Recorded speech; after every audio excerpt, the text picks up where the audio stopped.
Failure to prosecute corruption cases in the country has been blamed on insufficient investigation. Director of Public Prosecution Haji blamed the Ethics and Anti-Corruption Commission for bungling the cases and forwarding files without conducting proper and watertight investigations on cases. Nordin also blamed commercial banks for flouting regulatory rules and moving huge sums of money, especially in the NYS saga, without taking to task their customers.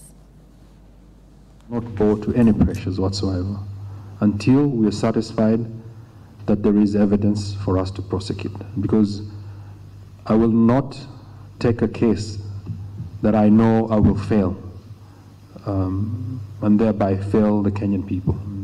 It's unfortunate that this has to come out here, but the truth of the matter is that there were gaps. And there are gaps, and there's no two ways. And I'm not saying that there is no prima facie case. Case is there, but I need the evidence to be able to prosecute. And we try to anticipate what the defense will table, and where we find that there are issues that will give us problems when we're prosecuting, then we will ask the investigators and EACC to address those areas. And those are the areas that we're calling gaps.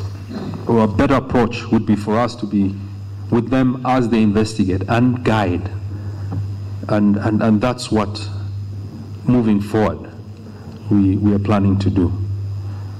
And I think people have asked, why was the NYS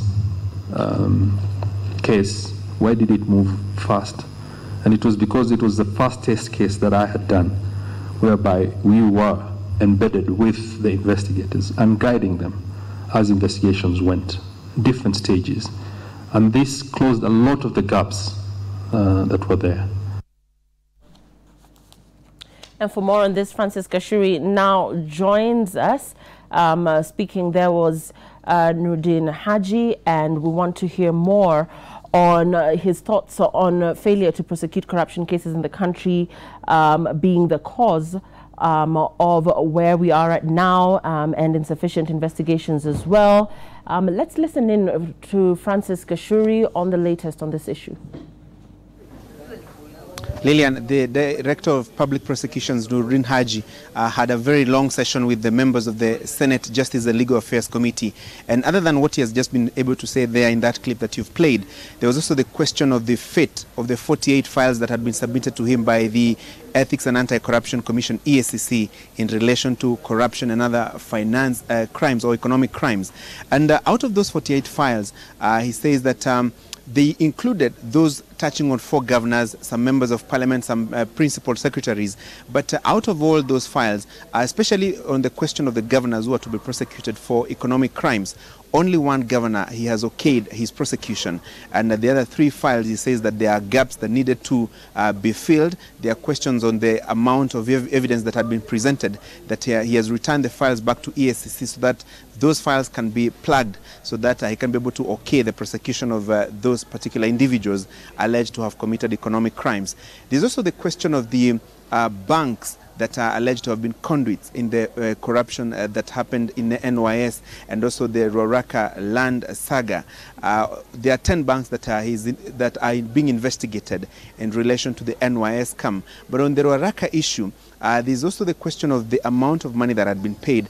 And he has even disclosed to the Senate Committee on Legal Affairs and Justice that particularly in the Ruaraka situation, 250 million shillings was withdrawn within 3 days.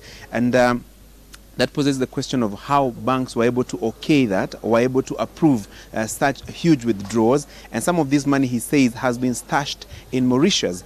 They have written to the government of Mauritius to facilitate via their mutual legal assistance to be able to have that money returned, and if there will be any suspects who will have escaped to any of those countries, that they be repatriated so that they can be prosecuted locally.